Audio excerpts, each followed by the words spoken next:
আজকে বানাবো হচ্ছে চিকেন রোস্ট। তো এখানে হচ্ছে সব মশলা বেটে নিয়েছি, পেঁয়াজ বাটা, আদা রসুন বাটা, বাদাম বাটা, সাথে হচ্ছে রোস্টের স্পেশাল একটা মশলা আর আদা রসুন, তারপরে হচ্ছে লবণ দিয়ে চিকেনটা আগে একটু মাখিয়ে নিছিলাম। তো এখন হচ্ছে ভেজে নিতেছি। আসসালামু আলাইকুম, কেমন আছেন সবাই? আশা করি যে যেখান থেকে আমার ভিডিওটি দেখছেন সবাই ভালো আছেন, সুস্থ আছেন। আমরা আলহামদুলিল্লাহ পরিবার পরিজন নিয়ে অনেক বেশি ভালো আছি। তো এই তো এখানে হচ্ছে কড়াইয়ে পেঁয়াজ কুচি দিয়ে দিছি, বেরেস্তা করব তাই।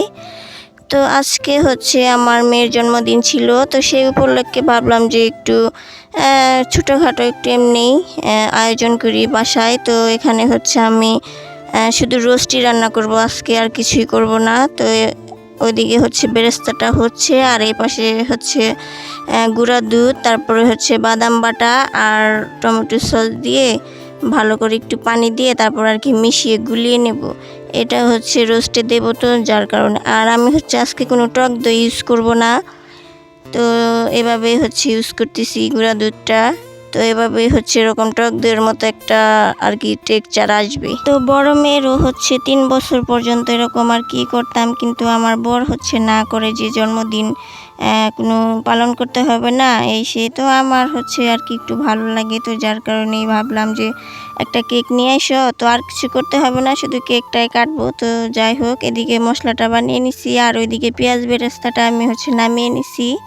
তেলের মধ্যে এখন পেঁয়াজ কুচি দিয়ে দিলাম, আর সাথে দিয়ে দিব হচ্ছে এলাচ আর দারচিনি, সাথে 2টা লবঙ্গ। এটা দিয়ে এখন একটু ভালো করে নেড়ে চেড়ে তারপরে এই একটু ভাজা ভাজা করবো আর কি। পেঁয়াজ কুচিটা না ভাজলে আবার হচ্ছে ভালো লাগবে না খেতে, আর কাঁচা কাঁচা একটা মানে গন্ধ যেটা, ওইটাও আর কি থাকে। তো যারা আমার চ্যানেলে নতুন এসেছেন এবং নতুন ভিডিও দেখতেছেন, তারা প্লিজ চ্যানেলটাকে সাবস্ক্রাইব করে আমার পাশে থেকে যেতে পারেন বন্ধু হয়ে।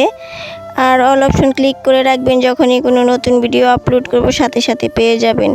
তো এদিকে পেঁয়াজ ভাজাটা হয়ে গেছে, এখানে আদা রসুন বাটা তারপরে হচ্ছে পেঁয়াজ বাটা দিয়ে দিয়েছি। এখন ভালো করে নেড়ে একটু ভেজে নেব আর কি। মশলাটা একটু ভাজা ভাজা হবে, আর যে কাঁচা একটা গন্ধ ওইটাও আর কি চলে যাবে। তো আমি যেভাবে বাসায় বানাই সেভাবে আপনাদের সাথে শেয়ার করতেছি। তো এদিকে যে মশলাটা গুলিয়ে রাখছিলাম গুঁড়া দুধ, টমেটো সস দিয়ে, বাদাম বাটা দিয়ে, তো সেইটা হচ্ছে এখন এখানে ঢেলে দিয়েছি। আর আমি এখানে হচ্ছে কাঠবাদাম আর কাজু বাদাম 2টা ইউজ করছি। তো কিশমিশ ছিল না, যার কারণে আর কিশমিশটা দিতে পারিনি। কিশমিশ বাটাটা দিলে আরও বেশি মজা লাগে রোস্টটা খেতে। তো এখন দিয়ে দিলাম হচ্ছে শুকনো মরিচের গুঁড়া, আর ঝালটা একটু আর কি পরিমাণ মতো দিতে হবে, আবার বেশি হলে আবার রোস্টটা খেতে ভালো লাগবে না। তো আমি হচ্ছে আমাদের পরিমাণ মতো এখানে দিয়ে দিয়েছি, আর সাথে দিয়ে দিলাম ধনিয়া গুঁড়া, আর দিয়ে দিচ্ছি হচ্ছে লবণ। তো এখন দিয়ে ভালো করে আর কি মশলাটা কষিয়ে নেব একদম তেল ওঠা পর্যন্ত। যখনই তেল উঠবে তখনই হচ্ছে মশলাটা আর কি কষানো হয়ে যাবে। তারপর যে রোস্টের মশলাটা ছিল এটা হচ্ছে দিয়ে দিলাম, আর এই পর্যায়ে এখানে হচ্ছে রোস্টের যে প্যাকেট মশলাটা পাওয়া যায় ওইটা দিলেও হবে। তো আমি তো ওইটা আনিনি, তো ওইটাই দিইনি, আর আমি হচ্ছে আমার বানানো মশলাটা ওইটাই দিয়েছি। তো এদিকে হচ্ছে মশলাটা কষানো হয়ে গেছে, একদম তেল তেল উঠে গেছে, আর আমি তো এখন মাংসগুলো দিয়ে দিছি। তো আমি হচ্ছে ব্রয়লার মুরগি ইউজ করছি আর কি, কারণ এটা বাসায় ছিল। তো আমার তো প্ল্যানই ছিল না যে বানাবো কি না, তো বাসায় যেহেতু মুরগি ছিল তো ভাবলাম হচ্ছে বানিয়ে দিই। তো যাই হোক, এখন মুরগির মাংসগুলো এখানে দিয়ে দিছি। তো আমি একটু বড় বড় পিসি করছি, তো এক একটা এক এক রকম হয়েছে আর কি। তো এখন আর কি ভালো করে কষিয়ে নেব। তো এক পর্যায়ে কষানো হয়ে গেছে, এখন গুঁড়া দুধ দিয়ে দিলাম। তো এখন কাঁচা দুধ দিলেও হতো, তো আমি হচ্ছে গুঁড়া দুধটাই দিছি, আর এটার খেতে আর কি ভালো লাগে। তারপরে পানি দিয়ে দিছি। তো দিয়ে এখন 2টা কাঁচামরিচও দিয়ে দিলাম, একটা সুন্দর ফ্লেভার আসবে কাঁচামরিচটা দিলে, তো যার কারণে দিয়ে দিছি। তো এখন ভালো করে ঢেকে তো রান্নাটা আর কি করব।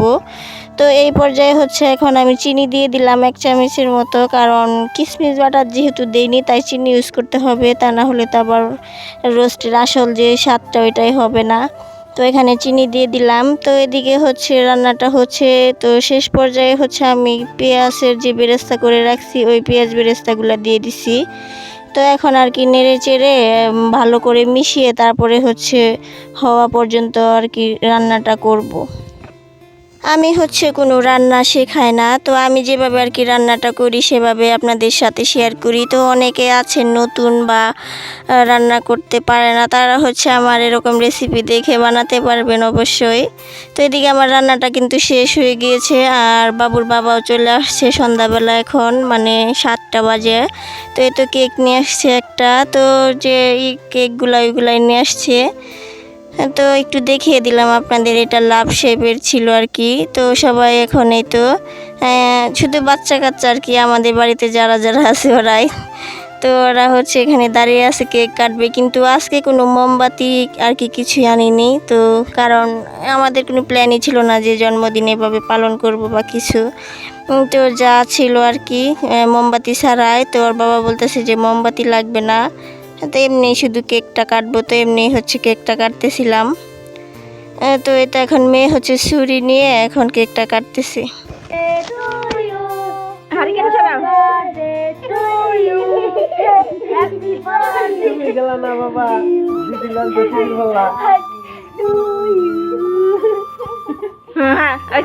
একটু খাবার দেই।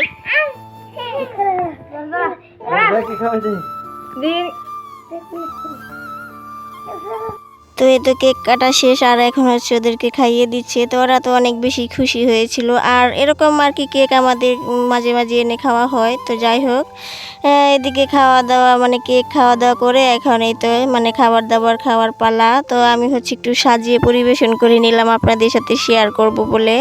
তো আজকের ভিডিওটি আপনাদের কেমন লেগেছে অবশ্যই কমেন্ট করে জানাবেন। তো আমার রান্নাটা কেমন হয়েছে সেটাও হচ্ছে কমেন্ট করে জানাবেন। তো আজকের মতো এই পর্যন্তই, সবাই ভালো থাকবেন, সুস্থ থাকবেন, আমার মেয়ের জন্য দোয়া করবেন। আল্লাহ হাফিজ।